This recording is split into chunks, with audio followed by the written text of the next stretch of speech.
Olá, boas-vindas para esta nova etapa da vida acadêmica em que as atividades práticas estão presentes na sua grade curricular. Vamos precisar lidar com este novo ambiente, o laboratório em que as práticas serão realizadas e que apresenta uma semelhança com uma instalação industrial. Desta forma, é fundamental que as condutas sejam apropriadas para este ambiente, de forma que, ao adentrar no laboratório, tenha em mente não portar ou usar objetos metálicos, certifique-se das tensões dos equipamentos antes de energizá-los, manter a atenção voltada para a atividade em desenvolvimento, usar vestimenta apropriada, calçados fechados, calça comprida, cabelos presos, não é permitido o consumo de alimentos e ou bebidas, manter na bancada somente os materiais necessários para a prática, bancadas limpas e organizadas após o término das atividades, e os instrumentos devem ser guardados nos respectivos armários ou então devolvidos no CEMAP. A respeito dos materiais usados, iniciando pela matriz de contatos, conhecida também por protoboard ou breadboard. É uma ferramenta em que os componentes eletrônicos são fixados mecanicamente e interligados eletricamente. Observe que na parte superior contém orifícios que são denominados de nódulo ou nó. Abaixo dela existem barramentos metálicos horizontais e verticais, de modo que quando o componente é inserido, os seus terminais fazem contato com o barramento que por sua vez estabelece a ligação elétrica exatamente como um nó. Supondo que 3 resistores devam ser conectados em série. Algumas possibilidades de montagens são ilustradas a seguir. Observe que os terminais dos mesmos componentes estão em nodos diferentes. Isso porque as colunas do bloco de conexões estão interligadas eletricamente entre si, bem como as linhas dos blocos de alimentação.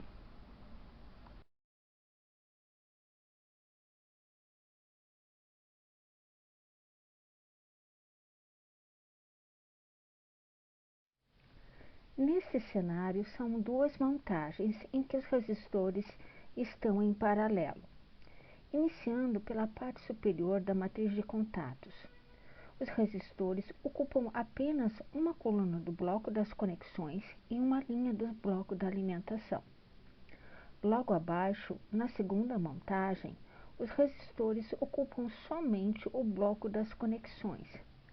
Note que os terminais da mesma coluna é o indicativo de que estão eletricamente conectados, porém mecanicamente separados.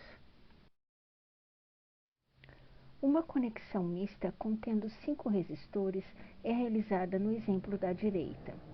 A linha da alimentação, identificada pela letra A, une os terminais de R1 e de R2. O ponto B usa uma coluna para unir R1, R3 e R4, e o ponto C novamente emprega uma coluna para interligar R2, R3, R4 e R5.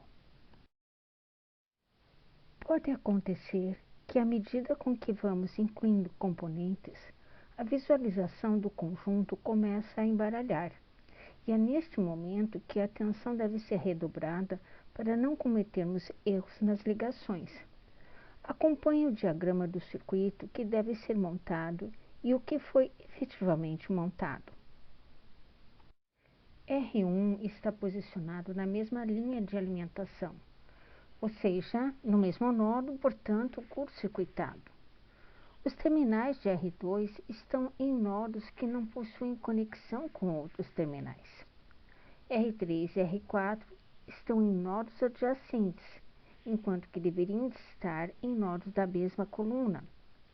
R5 está posicionado de maneira adequada e R6 conectado na mesma coluna. Assim, está curto-circuitado. O diagrama do circuito montado é mostrado e percebemos que não possui correlação com o diagrama proposto.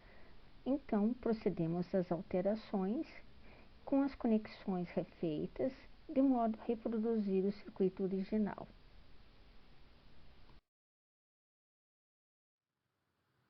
A constatação dos resultados da prática são obtidos com o uso de instrumentos, entre eles o multímetro.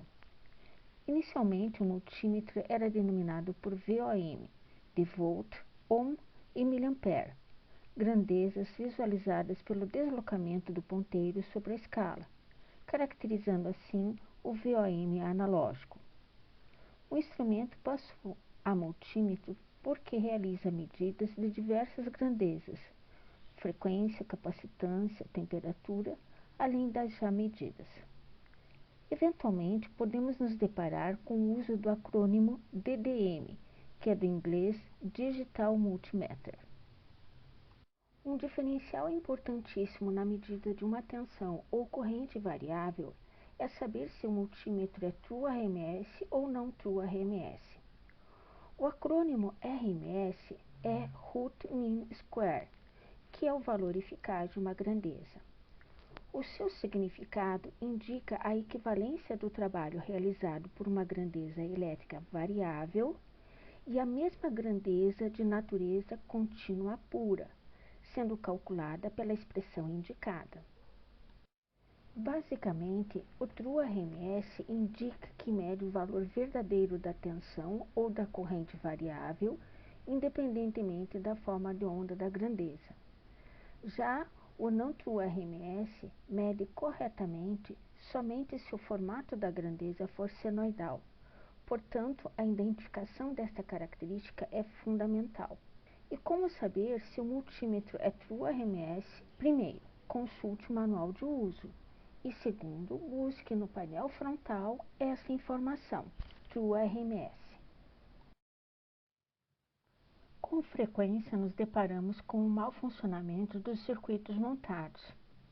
Então, a função continuidade do multímetro é a mais indicada quando suspeitamos de que exista mau contato nas ligações, e o que frequentemente ocorre nas montagens.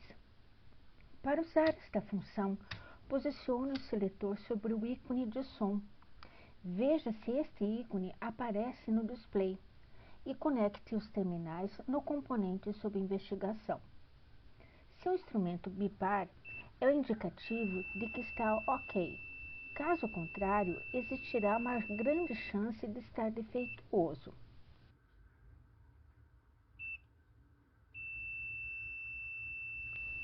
Faço esta afirmação porque o sinal sonoro somente será ativado se o componente sob investigação possuir uma resistência abaixo de 30 ohms. Se a resistência for maior, o display indicará o valor da resistência, porém não bipará. A certeza da existência do defeito somente se o instrumento não bipar e o display indicar overflow.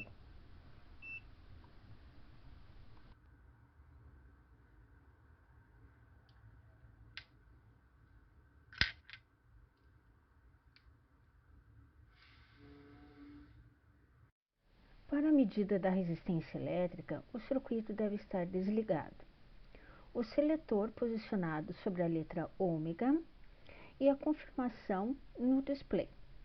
Nos multímetros em que a escala é automática, precisa prestar atenção para a presença do múltiplo quilo ou mega na lateral esquerda do visor, para computá-lo na medida. Caso o multímetro não seja automático, o display informará overflow se a escala selecionada não for compatível com a da medida. Durante a execução de uma medida de resistência, não devemos segurar nos terminais do componente e das pontas de prova simultaneamente. Com esta ação, incluímos a resistência elétrica do nosso corpo em paralelo com a resistência a ser medida. A resistência equivalente de resistores em paralelo sempre resulta em um valor menor que a menor resistência que compõe o paralelo. Assim, para resistores de baixos valores, essa condição matemática não é relevante. Porém, para resistores de elevados valores, haverá uma alteração significativa no resultado medido. Acompanhe a medição do resistor comercial de 1 mega. O display informa 0,993 mega-ohm, ou seja, 993.000 ohms. Ao segurar os terminais, o valor indicado apresenta uma redução na faixa de quase 50%. Esta alteração é significativa e certamente causará problemas futuros. Por isso, muita atenção e lembre-se de não segurar os terminais do componente na execução de uma medida. Por isso, reforço que possua e utilize ferramentas adequadas no laboratório. Elas colaboram para o sucesso das práticas, como é o caso da ponta de prova banana jacaré pequena.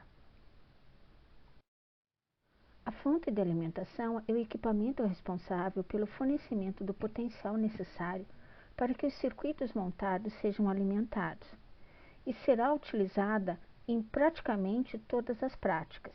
Acompanhe com atenção os detalhes de ajuste e manuseio. Este vídeo apresenta os procedimentos básicos para a operação da fonte de alimentação variável que são usadas no desenvolvimento das práticas de eletrônica. Os modelos que dispomos no laboratório são fontes que fornecem tensão contínua CC ou DC variável de 0 a 30 volts ou fonte de corrente contínua variável de 0 a 3 amperes. É importante ressaltar que os equipamentos elétricos ou eletrônicos devem ter o seu manual de operação previamente consultado para conhecerem suas características de operação e limitações. Habitue-se a essa prática. A seguir, deve-se energizar a fonte. Para isso, verifique a tensão de operação 627 ou 220 volts. Os cabos de alimentação, se não estiverem previamente conectados no painel traseiro da fonte, serão encontrados no estribo junto ou próximos aos demais cabos existentes. Isto é uma particularidade do Laboratório de Eletrônica da Eletrotécnica. Antes de ligar a fonte, confira se o potenciômetro de ajuste da tensão está zerado.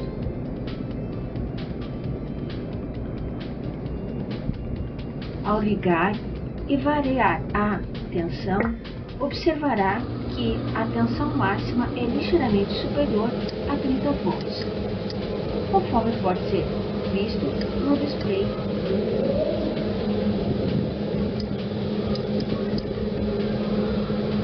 O modelo da fonte em questão dispõe de 2 canais, que pode ser denominado de canal 1 ou mestre e canal 2 ou escravo.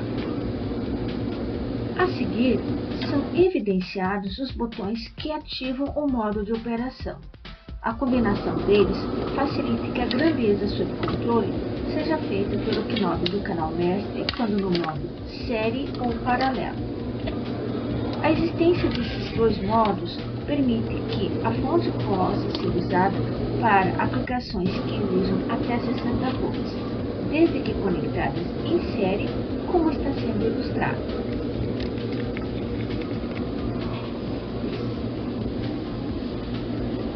Ou então, para situações que requeiram intensidade de corrente de até 6 amperes. Neste caso, devem ser conectadas em paralelo. Observe as conexões.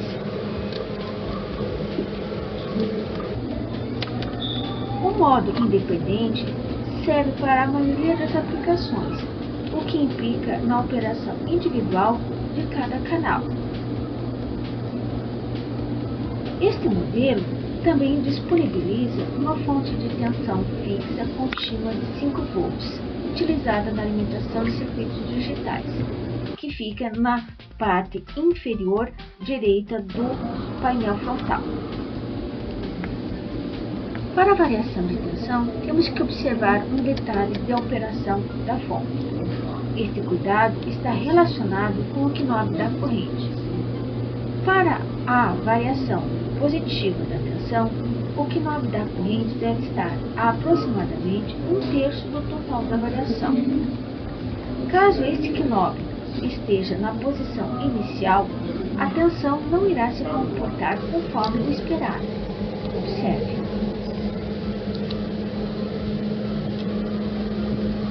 Dessa forma, a orientação é que o knob da corrente fique em aproximadamente 1/3 do total da escala. Isso limitará o possível curto-circuito em 1 ampere.